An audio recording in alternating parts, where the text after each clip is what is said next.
गुरु गोरखनाथ महाविद्यालय के इस पावन प्रांगण में गोविंद वल्लभ पंत कृषि एवं प्रौद्योगिकी विश्वविद्यालय द्वारा राष्ट्रीय डेयरी अनुसंधान संस्थान उत्तराखंड मुक्त विश्वविद्यालय के संयुक्त तत्वाधान में आयोजित इस किसान मेला के उद्घाटन कार्यक्रम में उपस्थित उत्तराखंड सरकार के वरिष्ठ मंत्री माननीय श्री सतपाल महाराज जी, उत्तराखंड सरकार के शिक्षा और स्वास्थ्य मंत्री डॉक्टर धन सिंह रावत जी, कुलपति जीवी पंत कृषि एवं प्रौद्योगिकी विश्वविद्यालय डॉक्टर मनमोहन सिंह चौहान जी, मान्य विधायक श्रीमती रेणु बिष्ट जी, राष्ट्रीय डेयरी अनुसंधान संस्थान के निदेशक डॉक्टर धीर सिंह जी, कुलपति उत्तराखंड मुक्त विश्वविद्यालय प्रोफेसर ओपीएस नेगी जी,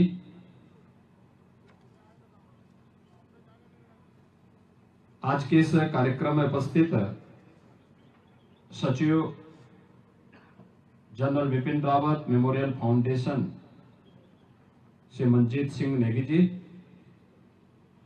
प्राचार्य महायोगी गुरु गोरखनाथ महाविद्यालय डॉक्टर योगेश कुमार शर्मा जी, महाविद्यालय के सभी आचार्यगण, जीवी पंत कृषि और प्रौद्योगिकी विश्वविद्यालय, राष्ट्रीय डेयरी अनुसंधान संस्थान, उत्तराखंड मुक्त विश्वविद्यालय के सभी अन्य पदाधिकारी और सदस्यगण और यमकेश्वर क्षेत्र से जुड़े हुए सभी उपस्थित बहनों और भाइयों, आज मुझे यहां पर लगभग 3.25 वर्ष बाद फिर से इस धरा को नमन करने का अवसर प्राप्त हुआ है। मैं इस पावन धरा को कोटि कोटि नमन करते हुए आप सबका मैं हृदय से अभिनंदन करता हूं। मैं धन्यवाद देता हूं सबसे पहले श्री सतपाल महाराज जी को, डॉक्टर धन सिंह रावत जी को, जिनके कारण मुझे फिर से यहाँ पे आज मौका मिला है आने का। और मुझे बहुत अच्छा लगा कि उत्तराखंड यहां पर देश के यशस्वी प्रधानमंत्री श्री नरेंद्र मोदी जी के मार्गदर्शन में और उत्तराखंड के लोकप्रिय मुख्यमंत्री श्री पुष्कर सिंह धामी जी के नेतृत्व में कर्मठ मंत्रियों और जनप्रतिनिधियों के सहयोग से विकास के नित्य नए प्रतिमान स्थापित कर रहा है। ये कृषि मेला उसका एक उदाहरण है। और कृषि मेला एक ऐसी जगह लगा है जो एक महाविद्यालय है। महाविद्यालय से मेरा लगाव इसलिए भी क्योंकि मेरे पूज्य गुरुदेव महंत वैद्यनाथ जी महाराज ने और मेरे पूज्य पिता श्री आनंद सिंह बिष्ट जी ने इस महाविद्यालय के निर्माण के लिए अपना पूरा जीवन और योगदान दिया था।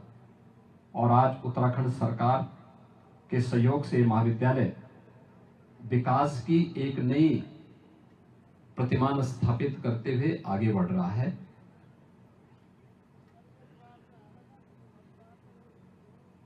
यहां पर जीवी पंत कृषि और प्रौद्योगिकी विश्वविद्यालय, यह देश का पहला कृषि विश्वविद्यालय है।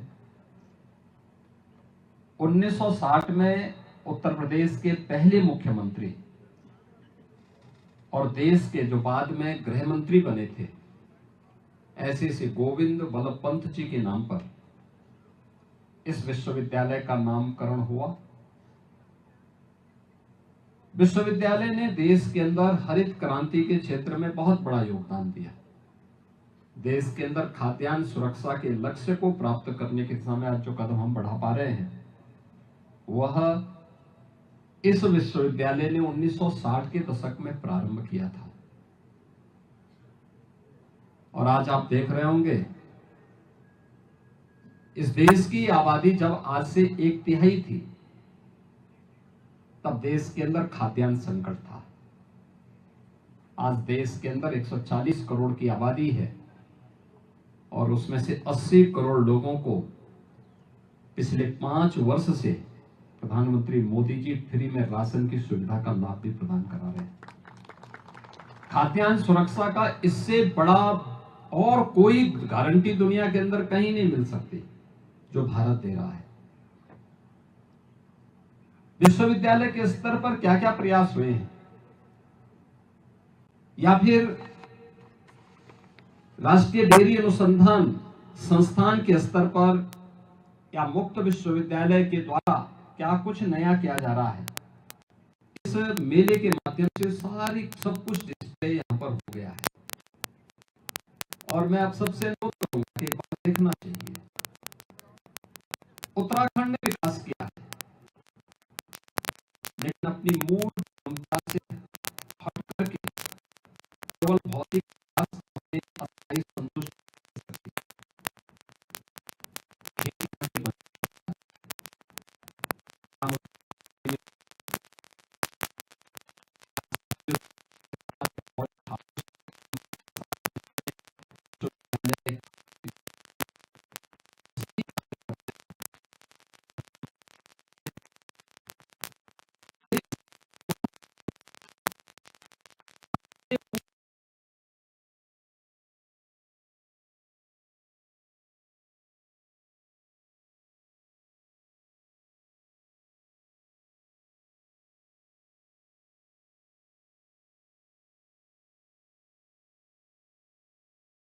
जमीन को एफपीओस गठित करके बहुत अच्छा कार्य हो सकता है, और मुझे लगता है वो आपको आत्मनिर्भर भी बनाएगा, उत्तराखंड को खुशहाल भी करेगा, और राष्ट्रीय सुरक्षा के लिए उत्तराखंड का जो योगदान है, उस योगदान को और मजबूती के साथ आगे बढ़ाने में मदद भी कर देगा। प्लान एक चुनौती है हम सबके सामने, और ये केवल मातृभूमि से ही कटने की चुनौती नहीं है, ये राष्ट्रीय सुरक्षा के लिए भी एक चुनौती है। विकास के कार्यक्रमों के साथ साथ हमें इस चुनौती को भी स्वीकार करते हुए अपनी जड़ों को जोड़ना पड़ेगा। और मुझे प्रसन्नता है, मैं धन्यवाद दूंगा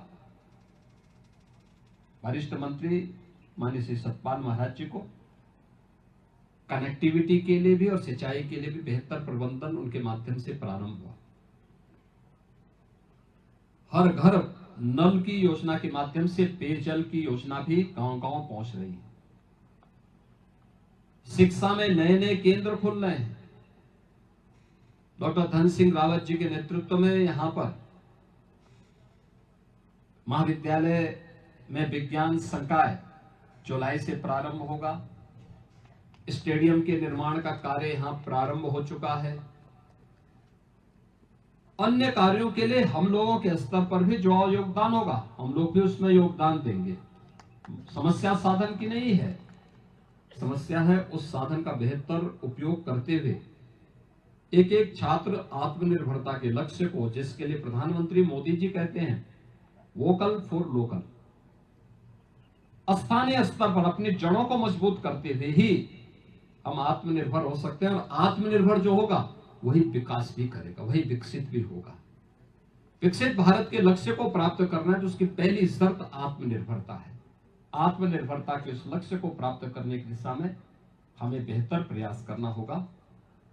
मैं धन्यवाद दूंगा श्री मंजीत सिंह नेगी जी को, जिन्होंने जनरल बिपिन रावत जी, जो देश के पहले चीफ ऑफ डिफेंस स्टाफ हैं, इसी उत्तराखंड की भूमि के सपूत हैं।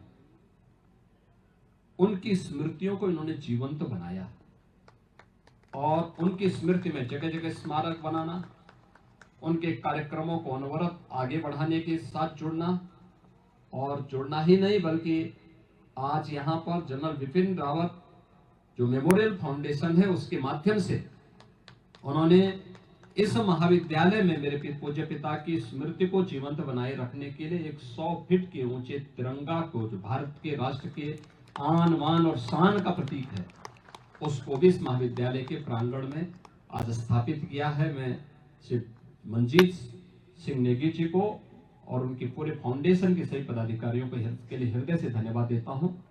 महाविद्यालय विकास के नित नए प्रतिमान स्थापित करे, नई नई गतिविधियों और यहाँ की जो वार्षिक प्रगति रिपोर्ट है इसके बारे में यहाँ के प्राचार्य जी ने बहुत विस्तार से यहाँ पर कहा है।